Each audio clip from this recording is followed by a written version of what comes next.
السلام علیکم ورحمۃ اللہ وبرکاتہ۔ اس وقت میں نے آپ کے سامنے جو آیت کریمہ پڑھی ہے، اس میں اللہ وحدہ لا شریک نے فرمایا، اے لوگوں جو ایمان لائے ہو، اسلام میں پورے کے پورے داخل ہو جاؤ، ولا تتبعوا خطوات الشیطان، شیطان کے قدموں کی پیروی مت کرو، انہ لکم عدو مبین، کیونکہ وہ تمہارا کھلا دشمن ہے۔ اس آیت سے یہ بات معلوم ہوئی کہ اللہ تبارک و تعالیٰ کی کچھ باتیں مان لینا اور کچھ باتیں نہ ماننا، کچھ پر عمل کرنا اور کچھ پر عمل نہ کرنا، یہ شیطان کو بہت عزیز ہے۔ اور اللہ تعالیٰ کا ہم سے تقاضا یہ ہے کہ میری طرف آؤ تو پورے کے پورے آؤ، یہ نہیں کہ میری کوئی بات مان لو اور کوئی بات نہ مانو، بلکہ میں جو کہتا ہوں سبھی کچھ تمہیں ماننا پڑے گا۔ اور شیطان کی کوشش یہ ہے کہ تم اگر سب کچھ نہیں چھوڑ سکتے اللہ کی بات کو تو کچھ چلو کر لو، کچھ اللہ کی بات مان لو، کچھ شیطان کی اور اپنی مرضی کی بات بھی مان لو، تو اس پر شیطان بہت خوش ہے، جبکہ رحمان اس پر خوش نہیں ہے۔ رحمان تو کہتا ہے کہ پورا میری طرف جو ہے وہ پورا مکمل ہوگا، ادخلوا فی السلم کافۃ، اسلام میں پورے کے پورے داخل ہو جاؤ۔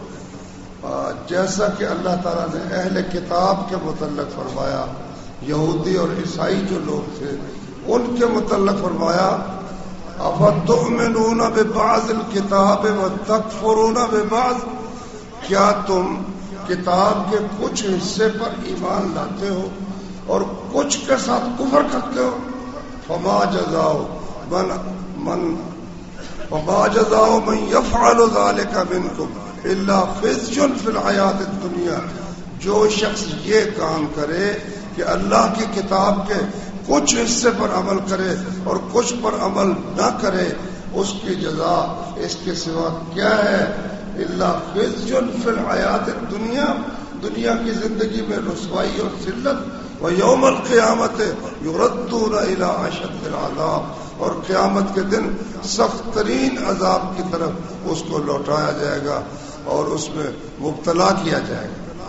میرے بھائیوں، حقیقت یہ ہے کہ ہم لوگ اللہ تعالیٰ کے احکام کے متعلق ایک حد تک جو ہمیں عادت پڑ چکی ہے نا، بس اتنا وہ کام ہم کرتے ہیں، دوسرے کے متعلق ہم سوچتے بھی نہیں ہیں۔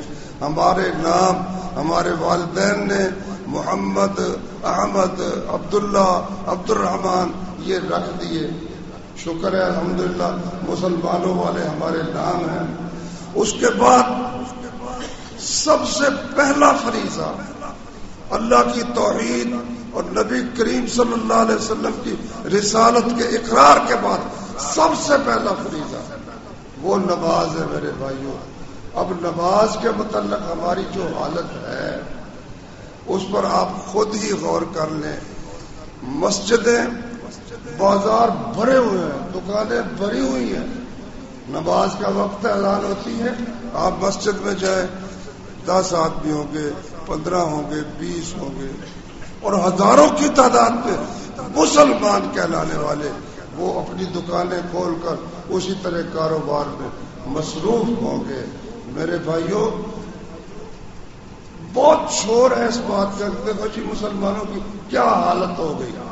اللہ نے قرآن میں فرمایا، وَأَنْتُمُ الْأَعْلَوْنَ إِن كُنتُم مُؤْمِنِينَ، تم ہی غالب رہو گے، شرط یہ ہے کہ تم مومن ہو، جو ایمان اللہ اور اس کے رسول صلی اللہ علیہ وسلم نے بتایا ہے وہ ایمان تم اپنا مکمل کرو تو اللہ کے فضل سے دنیا پر تم ہی غالب ہوگے۔ یہ اللہ تبارک و تعالیٰ کا وعدہ ہے۔ اور جو شخص اللہ کے حکم پر 5 وقت حاضری دینے کے لیے تیار نہیں ہے، وہ پھر اللہ کے نام پر جان دینے کے لیے تیار کس طرح ہوگا؟ بڑی مشکل بات ہے۔ سب سے پہلی بات تو حاضری ہے نا۔ ایک دفعہ نبی کریم صلی اللہ علیہ وسلم نے نماز پڑھائی فجر کی، تو ایک صاحب بیٹھے رہے۔ آپ نے نماز پڑھ کر اس سے پوچھا کہ بھائی تم مسلمان نہیں ہو؟ مطلب یہ تو تعجب کی بات ہے نا کہ مسلمان نماز پڑھ رہے ہیں اور ایک آدمی بیٹھا ہوا ہے۔ فرمایا تم مسلمان نہیں ہو؟ اس نے کہا جی مسلمان ہوں۔ فرمایا پھر تم نے نماز کیوں نہیں پڑھی؟ کہا جی میں نے سمجھا تھا کہ جماعت ہو چکی ہے، اس لیے میں گھر میں نماز پڑھ کر پھر یہاں آیا ہوں۔ آپ نے فرمایا آئندہ ایسا کرو کہ اگر تم پہلے نماز پڑھ چکے ہو اور جماعت تمہیں مل جاتی ہے تو دوبارہ اس کے ساتھ شامل ہو جاؤ۔ یعنی یہ دیکھنے میں ہی بڑا ناگوار منظر ہے کہ مسلمان نماز پڑھ رہے اور ایک صاحب جو ہے وہ ہٹ کر بیٹھے ہوئے ہیں اور ان کے ساتھ مل کر نماز نہیں پڑھ رہے۔ یہ بڑا ایک نامناسب منظر ہے۔ اس لیے فرمایا رسول اللہ صلی اللہ علیہ وسلم نے کہ ان کے ساتھ بھی شامل ہو جاؤ۔ آپ دیکھیں قرآن مجید میں اللہ نے منافقین کا ذکر کیا ہے۔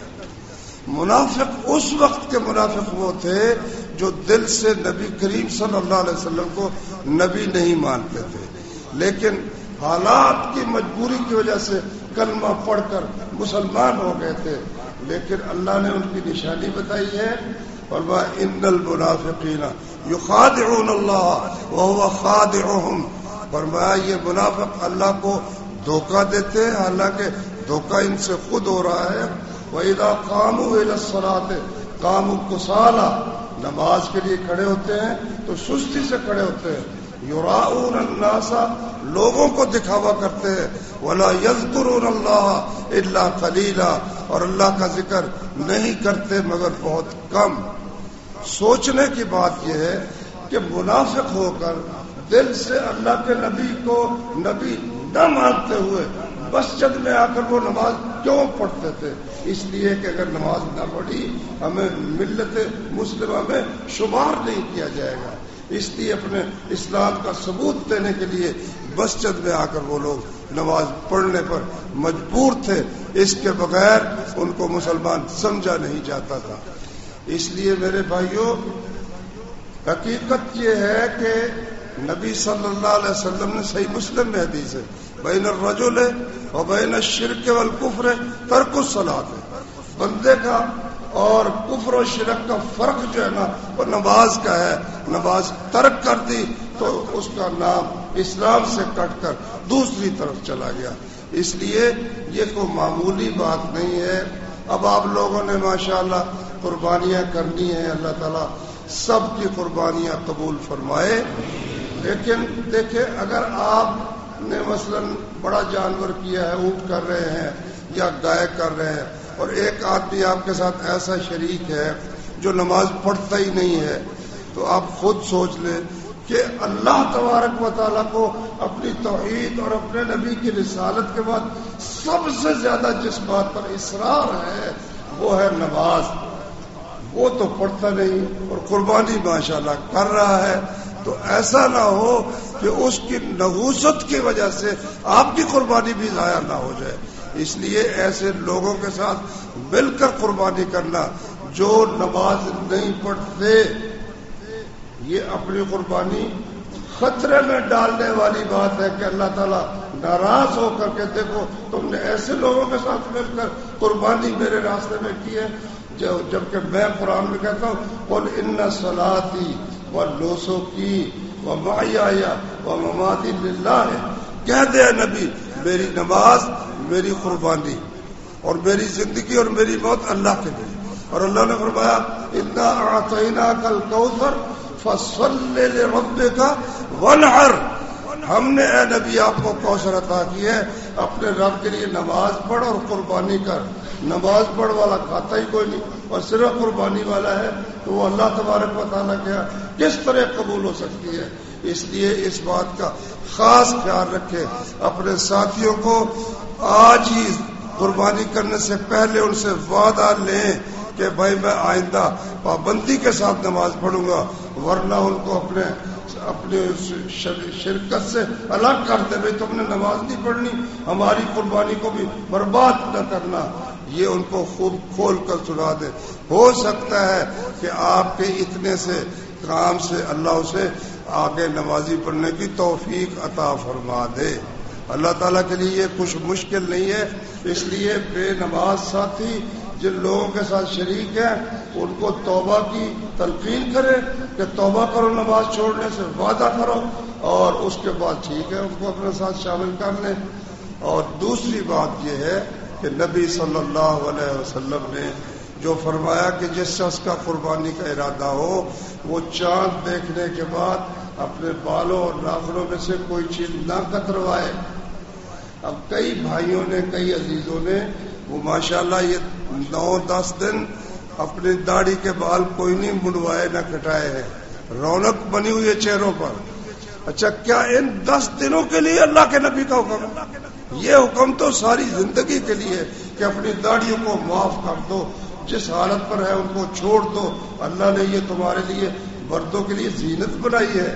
تو یہ ایک موقع ہے سوچنے کا کہ جس پروردگار کے حکم پر ہم نے 10 دن تک اپنی داڑھی نہیں منڈائی، اب بھی اس کا حکم ہے، ہم انشاءاللہ آئندہ بھی داڑھی نہیں منڈائیں گے۔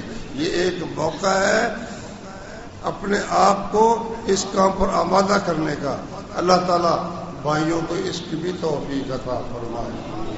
تیسری بات بس یہ ہے کہ اس وقت مسلمان ساری دنیا میں کفر کے، یعنی ان کے ظلم میں پس رہے ہیں۔ شام کو دیکھ لو، عراق کو دیکھ لو، اور اسی طریقے سے کشمیر کو دیکھ لو، افغانستان کو دیکھ لو، اور وہ امریکہ اس وقت مسلمانوں کا سب سے بڑا دشمن، وہ صاف کہتا ہے کہ ہم اسلامی دہشت گردی ختم کریں گے۔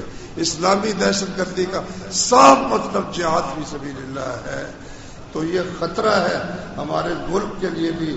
اللہ تعالی ہمارے ملک کے حکمرانوں کو توفیق عطا فرمائے کہ وہ کفار کے ساتھ لڑنے کی تیاری پوری طرح کریں اور اس میں کسی قسم کی سستی روا نہ رکھیں۔ اللہ تعالی تمام مسلمان ملکوں کی اور مسلمانوں کی حفاظت فرمائے۔ سبحانك اللهم وبحمدك أشهد أن لا إله إلا أنت أستغفرك وأتوب إليك۔